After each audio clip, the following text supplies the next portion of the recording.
심장이 정말 미친 듯이 뛰었습니다. 제 나이 64년을 살아오면서 이런 떨림은 처음이었어요. 이불 끝자락을 꼭 쥔 손에 땀이 배어났습니다. 그리고 그 순간 제 다리에서 저도 모르게 힘이 스르르 빠져나갔어요. 그리고는 침대 가장자리에 완전히 주저앉고 말았죠. 그가 제 손을 조심스럽게 잡았습니다. 낯선 온기였지만 따뜻하고 편안했어요.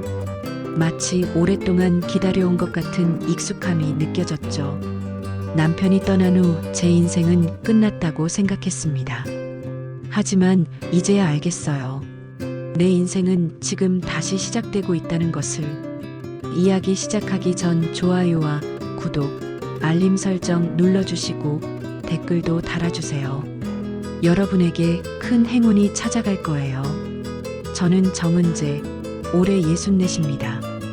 두 딸은 모두 출가해서 각자의 삶을 살고 있고 전 이 고요한 시골 마을에서 작은 반찬 가게를 운영하며 혼자 지내고 있죠. 남편이 세상을 떠난 지 1년이 지났습니다. 아직도 새벽에 눈을 뜨면 옆자리가 허전해 손을 뻗곤 하죠. 하지만 이제는 눈물이 나지 않아요. 슬픔도 시간이 지나면 무뎌지나 봅니다. 오늘도 새벽 4시에 일어나 김치와 장아찌를 담그고 무말랭이를 다듬었습니다. 손맛이 좋다는 소문이 나서인지 가게는 늘 손님들로 북적입니다. 그래도 가끔은 이 모든 것이 무의미하게 느껴질 때가 있어요. 누구를 위해 이렇게 부지런히 살고 있는 걸까 하는 생각이 들 때면 가슴이 먹먹해지곤 하죠. 어머, 정 사장님, 오늘도 일찍 오셨네요? 가게 문을 열자마자 동네 이장님 부인이 들어오셨어요. 늘 저보다 더 부지런한 분이죠. 네, 뭐 할 일이 있어야 시간이 빨리 가니까요. 웃으며 대답했지만 사실 집에 혼자 있는 것보다 가게에 있는 게 덜 외롭거든요. 사람 냄새가 나니까요. 그날 오후였습니다. 처음 보는 손님이 가게에 들어오셨어요. 키가 크고 단정한 모습의 남자분이었죠. 머리는 거의 하얗게 새었지만 등은 꼿꼿하고 눈빛은 맑았습니다. 반찬 좀 사려고 하는데요. 추천해 주실 만한 게 있을까요? 그분의 목소리는 낮고 따뜻했습니다. 오랫동안 말을 많이 하지 않은 사람 특유의 거친 듯 하면서도 부드러운 음색이었죠. 오늘 만든 깻잎 장아찌가 좋을 것 같네요. 밥 한 그릇 뚝딱 비울 수 있을 겁니다. 제 말에 그분이 미소를 지었어요. 눈가에 주름이 잔잔하게 펴지면서 왠지 모르게 마음이 편안해지는 미소였습니다. 그럼 그걸로 주세요. 아, 그리고 김치도 조금요. 장아찌와 김치를 포장하는 동안 그분은 가게 구석구석을 눈으로 훑어보더니 말씀하셨어요. 혼자서 이 많은 반찬을 다 만드시나 봐요? 대단하십니다. 네, 뭐 별거 아닌데요. 원래 집에서 가족들 먹이려고 하던 솜씨니까요. 그분은 제 대답에 고개를 끄덕이며 웃었습니다. 한기훈이라고 합니다. 이 동네로 얼마 전에 이사 왔어요. 앞으로 자주 올 것 같네요. 한기훈 씨는 그렇게 말하고 가게를 나갔습니다. 문이 닫히고 나서도 왠지 모르게 가슴이 따뜻했어요. 오랜만에 느껴보는 감정이었죠. 그 후로 한기훈 씨는 일주일에 2~3번씩 가게에 들르게 되었습니다. 처음엔 반찬을 사러 오는 것 같았지만 점점 대화를 나누기 위해 오는 것처럼 느껴졌어요. 가끔은 도자기 작업에 관한 이야기를 하기도 했죠. 요즘은 주로 도예 작업을 하고 있어요. 원래는 한옥수리 일을 했었는데 나이가 들면서 조금 더 조용한 일을 찾게 되더라고요. 한기훈 씨의 손은 굵고 단단했지만 말할 때는 부드러웠습니다. 그 손으로 만든 도자기가 궁금해졌어요. 어느 날 동네 슈퍼에서 장을 보고 나오는데 이웃집 할머니들이 속닥거리는 소리가 들렸습니다. 정 사장 요즘 자주 오는 손님 있다며? 재혼하려나? 아이고, 그 나이에 무슨... 그래도 혼자 사는 것보단 낫지 않겠어? 가슴이 쿵 내려앉았습니다. 이 나이에 사랑이라니 말도 안 되죠. 하지만 한기훈 씨를 생각하면 왠지 모르게 입가에 미소가 번지는 건 어쩔 수 없었어요. 그날 밤 오랜만에 거울 앞에 서서 내 얼굴을 바라봤습니다. 주름진 눈가와 처진 볼살. 예전의 모습은 찾아볼 수 없었지만 눈빛만은 어쩐지 반짝이고 있었어요. 이게 뭐야, 정은재. 정신 차려. 스스로에게 타일렀지만 가슴속 설렘은 감출 수 없었습니다. 이 나이에 다시 느끼는 설렘이라니.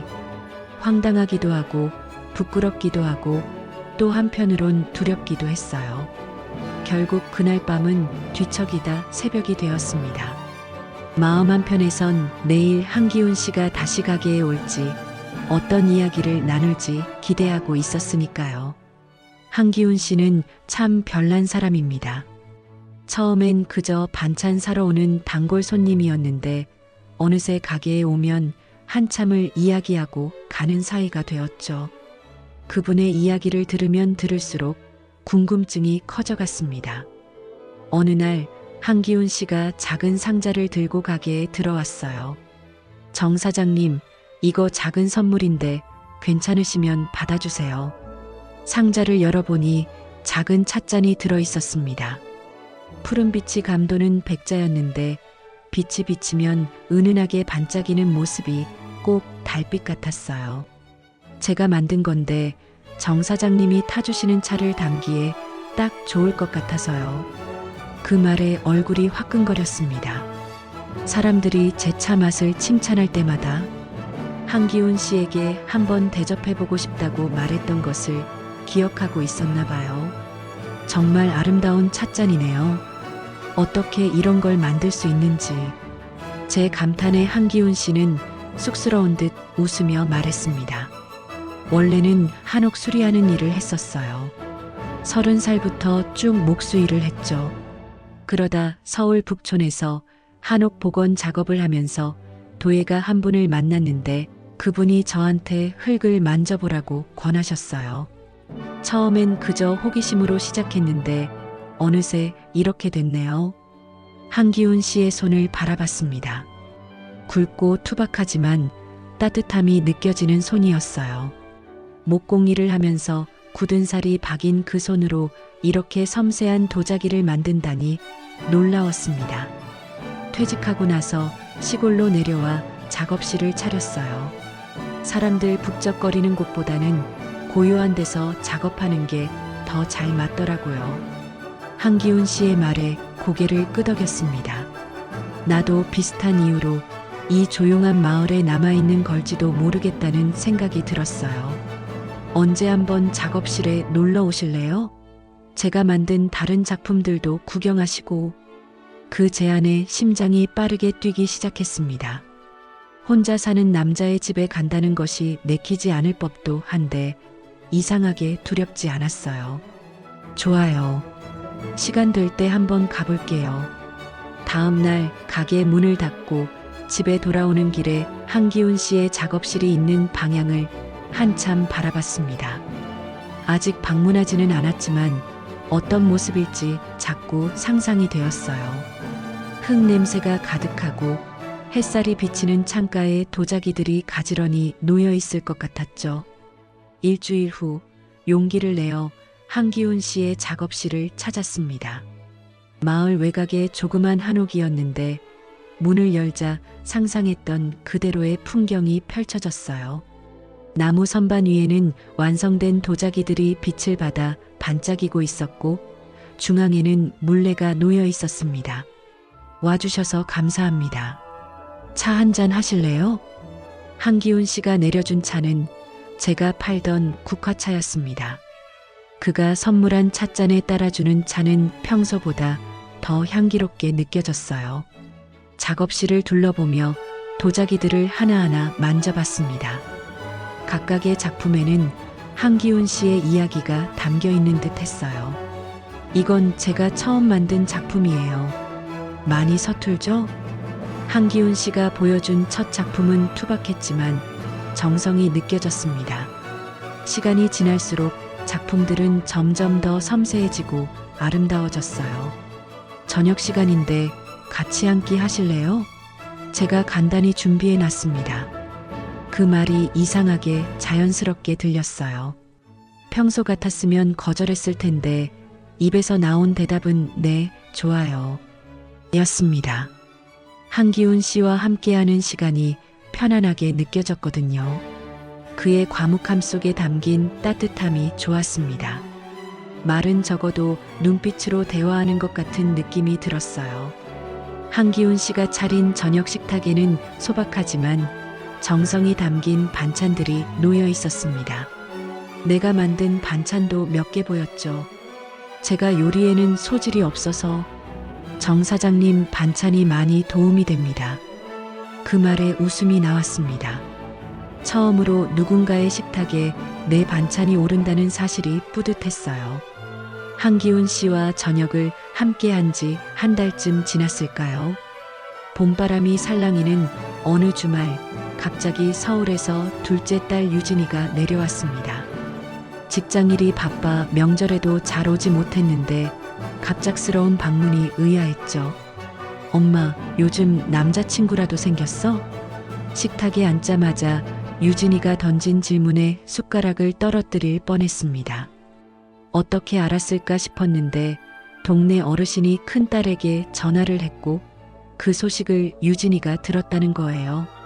뭐, 그냥 가끔 가게에 오는 손님이야. 별거 아니야.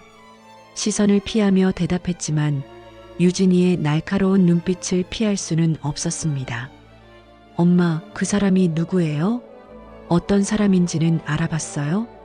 유진이의 목소리가 높아졌습니다. 평소 차분한 아이가 이렇게 흥분하는 모습은 처음이었어요. 한기훈 씨는 괜찮은 사람이야. 도예가고 과묵하지만 다정한 사람이야. 제 말에 유진이는 한숨을 내쉬더니 고개를 저었습니다. 엄마, 아빠 돌아가신 지 1년밖에 안 됐잖아요. 그리고 그 사람 뭘 보고 믿어요? 요즘 노인들 노리는 사기꾼 많다던데. 가슴이 철렁 내려앉았습니다. 유진이의 말이 틀린 건 아니었어요. 한기훈 씨에 대해 얼마나 알고 있을까 생각해 보니 그저 그와 나눈 대화와 느낌만으로 신뢰하고 있었습니다. 유진아, 엄마가 어리석은 사람은 아니잖니. 한기훈 씨는 내 돈이나 가게를 바라는 사람이 아니야. 말은 그렇게 했지만 마음속으로는 흔들리기 시작했습니다. 정말 내가 잘 알지도 못하는 사람에게 마음을 열고 있는 건 아닐까? 딸의 걱정이 갑자기 현실적으로 다가왔어요. 그래도 엄마, 좀 더 알아보고 천천히 생각해 보세요. 서두를 것 없잖아요. 유진이의 말이 맞았습니다. 서두를 필요는 없었어요.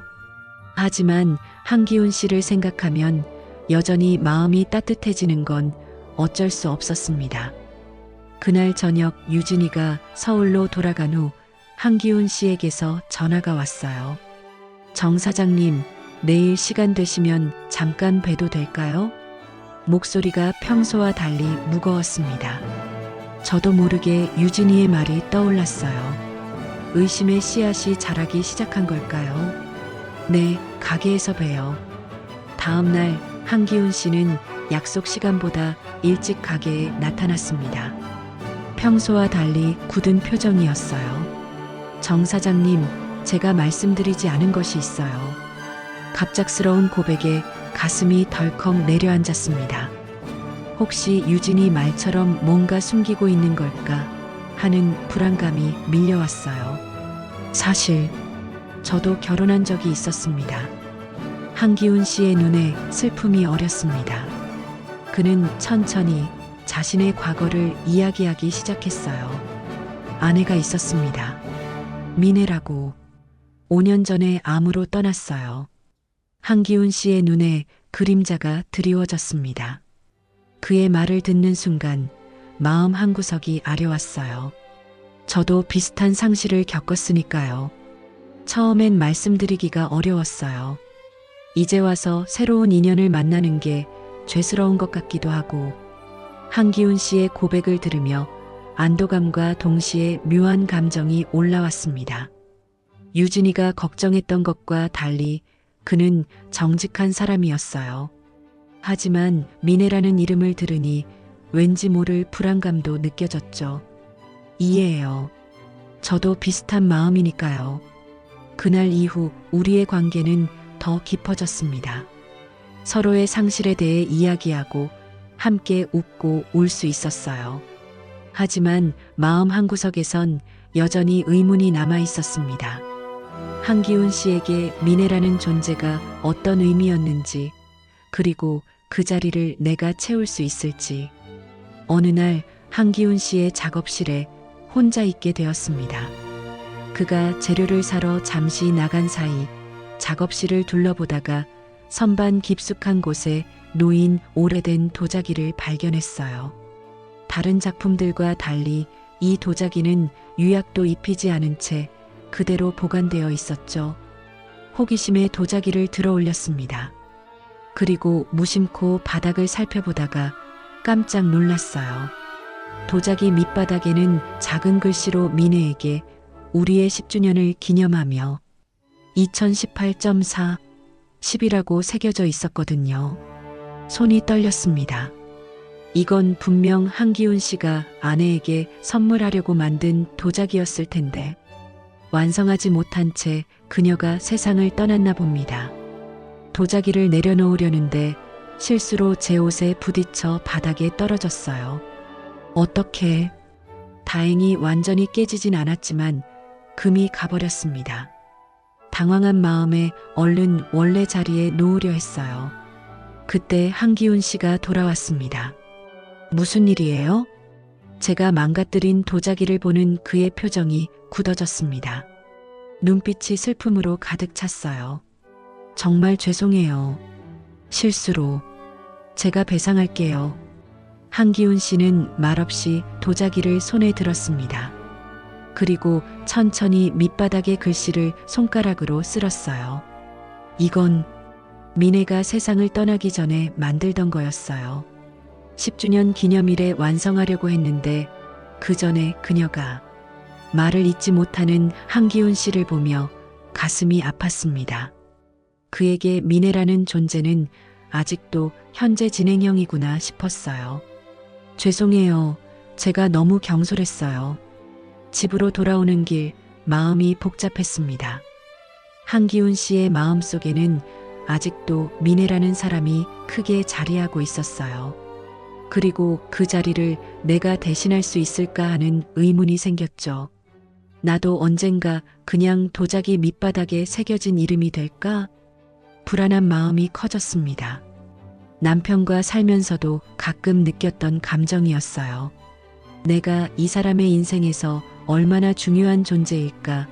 언젠가 쉽게 잊혀지는 이름이 되는 건 아닐까? 밤새 뒤척이며 생각했습니다. 한기훈 씨와의 관계를 어떻게 해야 할지, 그가 정말 과거를 뒤로하고 나와 새로운 미래를 생각하고 있는 건지, 도자기에 새겨진 그 이름이 자꾸만 머릿속을 맴돌았어요. 하지만 한편으로는 이해가 되기도 했습니다. 저도 남편을 잊지 못하고 있으니까요. 다만 한기훈 씨의 상실은 더 깊고 오래된 것 같았어요. 과연 내가 그 마음을 채울 수 있을지 불안함이 가시지 않았습니다. 이틀 동안 한기훈 씨와 연락하지 않았습니다. 그도 전화하지 않았고 저도 연락할 용기가 나지 않았어요. 도자기를 깨뜨린 것보다 더 마음이 무거웠던 건 그의 마음속에 미네라는 사람이 아직 크게 자리하고 있다는 사실이었죠. 가게에서 반찬을 담고 있는데 문이 열렸습니다. 한기훈 씨였어요. 평소보다 더 깔끔하게 차려입었고 손에는 작은 꽃다발을 들고 있었습니다. 안녕하세요, 정 사장님. 어색한 침묵이 흘렀습니다. 손님이 없는 틈을 타 한기훈 씨가 먼저 입을 열었어요.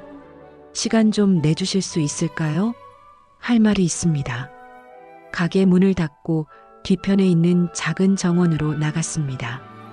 봄날의 따스한 햇살이 내리쬐는 아래 우리는 나란히 벤치에 앉았어요. 그날 일은 정말 미안해요. 제가 조심했어야 했는데. 제 말을 자르며 한기훈 씨가 고개를 저었습니다. 아닙니다. 제가 미안해요. 그 도자기 사실 완성하지 못한 채 간직하고 있었어요. 미네가 떠나고 나서도 그 도자기를 완성할 수 없었거든요. 한기훈 씨의 목소리가 떨렸습니다. 평소의 차분함이 사라진 채 감정이 묻어나는 목소리였어요. 사실 미네를 보낸 후 5년 동안 저는 그저 숨만 쉬고 있었던 것 같아요. 살아있지만 살아있지 않은 것처럼요. 그러다 이 마을에 와서 정 사장님을 만났어요. 한기훈 씨의 눈빛이 달라졌습니다.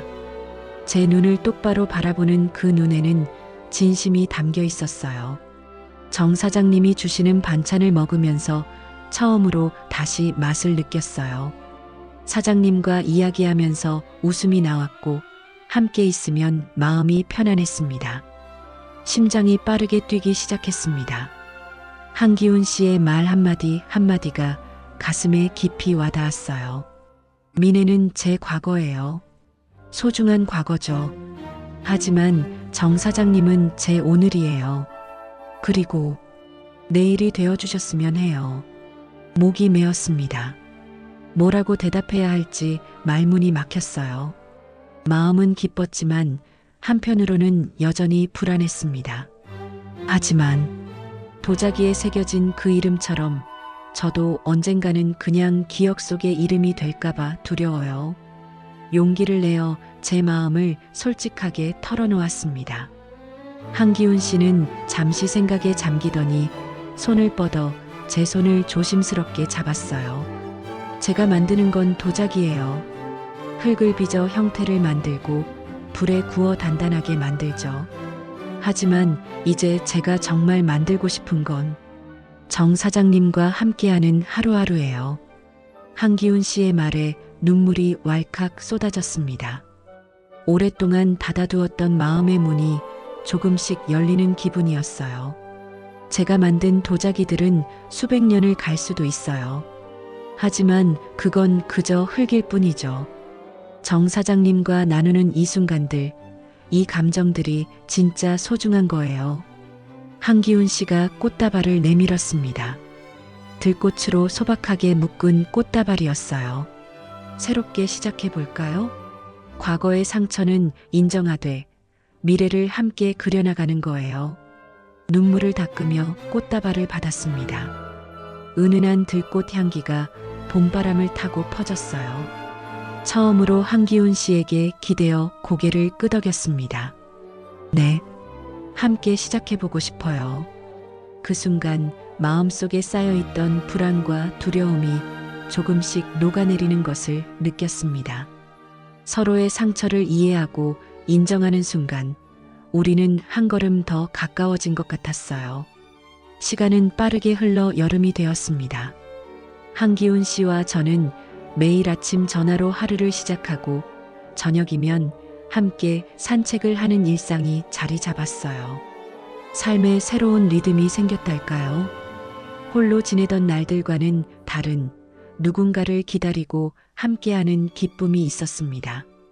어느 날 한기훈 씨가 조심스럽게 제안했어요. 은재 씨, 우리 함께 살아볼까요? 그 말에 가슴이 떨렸습니다. 결혼이라니 이 나이에. 하지만 한편으로는 기대감도 컸어요. 남은 인생을 혼자가 아닌 함께 할 수 있다는 생각이 행복했습니다. 네, 좋아요. 하지만 딸들에게 어떻게 말해야 할지, 특히 유진이가 걱정됐어요. 첫째 미경이는 괜찮을 것 같았지만 둘째 유진이는 여전히 한기훈 씨를 의심하고 있었으니까요. 한기훈 씨는 제 손을 꼭 잡아주었습니다. 함께 말해요. 제가 정성껏 설명할게요. 다행히 딸들과의 대화는 생각보다 수월했습니다. 미경이는 엄마도 이제 행복해야죠. 라며 바로 축하해줬어요. 유진이는 처음엔 말없이 듣기만 했지만 한기훈 씨가 진심을 담아 이야기하자 조금씩 마음을 열기 시작했습니다. 저도 아직 엄마에게 충분한 사위는 아닌 것 같아요. 하지만 진심으로 은재 씨를 행복하게 해드리고 싶습니다. 한기훈 씨의 말에 유진이가 마침내 고개를 끄덕였어요. 엄마가 행복하다면 저도 응원할게요. 하지만 무슨 일 있으면 바로 연락하세요. 가게 정리는 생각보다 쉽지 않았습니다. 10년 넘게 운영해온 곳이라 추억이 가득했어요. 하나하나 물건을 정리하며 지난 날을 되돌아봤습니다. 남편과 함께 시작했던 가게, 딸들이 학교 다닐 때 도와주곤 했던 추억들. 문득 눈물이 났지만 그건 슬픔보다는 감사함에 가까웠어요. 단골 손님들에게 가게를 닫는다는 소식을 전했습니다. 모두들 놀라워했지만 이유를 알고 나서는 기뻐해 주셨어요. 이 나이에 새 사랑이라니 정말 부럽네. 평생 행복하게 살아.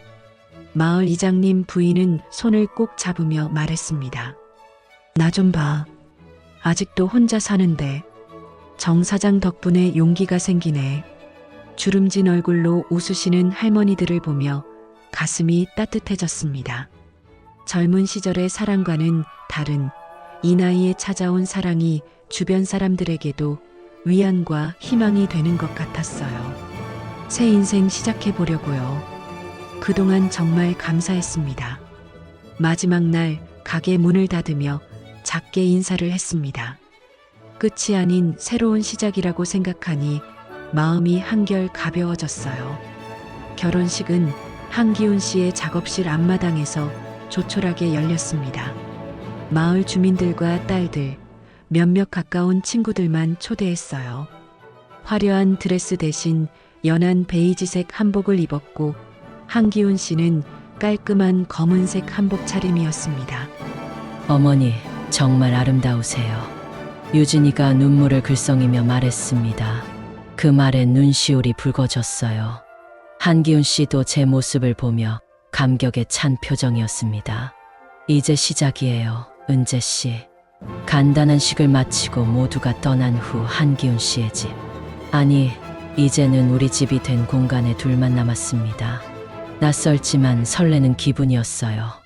새로운 공간, 새로운 관계, 새로운 삶이 시작되는 순간이었습니다. 64세의 신부라니 믿기지가 않네요. 한기훈 씨는 따뜻한 미소로 대답했습니다. 나이는 그저 숫자일 뿐이에요. 우리의 마음은 여전히 젊습니다. 그 말에 고개를 끄덕이며 웃었습니다. 그래요. 이제 우리는 새로운 인생을 함께 걸어갈 동반자가 되었어요. 결혼식을 마치고 모두가 돌아간 후 집안이 조용해졌습니다. 창문 너머로 보이는 달빛이 방 안으로 스며들고 있었어요. 한기훈 씨는 부엌에서 차를 끓이고 있었고 저는 방 안에 혼자 남아 옷장 앞에 서 있었습니다. 첫날 밤이라는 단어가 머릿속을 맴돌았어요. 64세 나이에 첫날 밤이라니 웃음이 나올 것 같으면서도 이상하게 긴장됐습니다. 평소 입던 편안한 잠옷과 새로 산 실크 잠옷 사이에서 한참을 고민했어요. 결국 새 잠옷을 꺼내 들었습니다. 화장대 거울 앞에 앉아 머리를 빗으며 스스로에게 물었어요. 정은재, 너 지금 뭐 하는 거니? 거울 속 내 얼굴은 소녀처럼 상기돼 있었습니다. 주름진 눈가와 처진 볼살, 하지만 눈빛은 마치 20살로 돌아간 것 같았어요. 욕실에서 샤워를 마치고 나왔을 때 한기훈 씨는 아직 들어오지 않았습니다. 침대 가장자리에 앉아 심호흡을 했어요. 낯선 이불, 낯선 방, 모든 것이 새로웠습니다. 하지만 이상하게도 불편하지 않았어요. 오히려 설렘이 가득했죠. 문이 조용히 열리고 한기훈 씨가 차 2잔을 들고 들어왔습니다. 그도 샤워를 마친 듯 머리가 젖어 있었고 깔끔한 잠옷 차림이었어요. 국화차 끓였어요. 오늘 많이 피곤하셨을 텐데. 그가 내민 찻잔을 받으며 미소 지었습니다. 따뜻한 차를 한 모금 마시니 긴장이 조금 풀리는 것 같았어요. 새 친구는 어때요? 불편하지는 않으신가요? 한기훈 씨의 다정한 질문에 고개를 저었습니다. 아니요, 좋아요. 그냥 조금 낯설 뿐이에요. 차를 다 마신 뒤 한기훈 씨가 불을 끄고 침대에 누웠습니다. 저도 조심스럽게 이불 속으로 들어갔어요. 심장이 마구 뛰었습니다. 마치 처음 사랑을 시작한 소녀처럼요. 우리 사이에는 조금의 거리가 있었지만 그의 온기가 느껴졌어요. 은재 씨, 한기훈 씨가 조용히 불렀습니다. 그의 목소리에 떨림이 있었어요. 네, 괜찮아요? 그 질문에 갑자기 웃음이 터졌습니다. 수십 년을 살아온 어른들이 마치 첫사랑을 시작한 학생들처럼 어색해하는 상황이 우스웠어요. 웃다 보니 눈물이 나왔고 다리에 힘이 풀려 침대에 푹 꺼져 앉았습니다. 왜 웃으세요? 한기훈 씨도 따라 웃기 시작했어요. 두 사람의 웃음소리가 방 안을 가득 채웠습니다. 아니요. 제가 이 나이에 왜 이러죠? 다리가 저도 모르게 풀려버렸어요. 너무 긴장해서 그런가 봐요. 한기훈 씨는 조심스럽게 손을 뻗어 제 손을 잡았습니다. 그의 손은 따뜻했어요. 그게 바로 사랑이에요. 그 말에 다시 웃음이 나왔습니다. 하지만 이번에는 어색함이 아닌 행복한 웃음이었어요.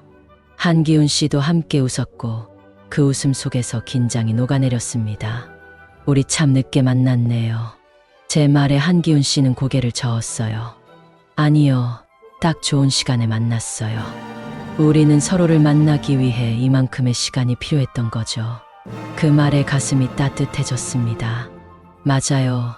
우리는 각자의 삶을 살다가 이제야 만난 거예요.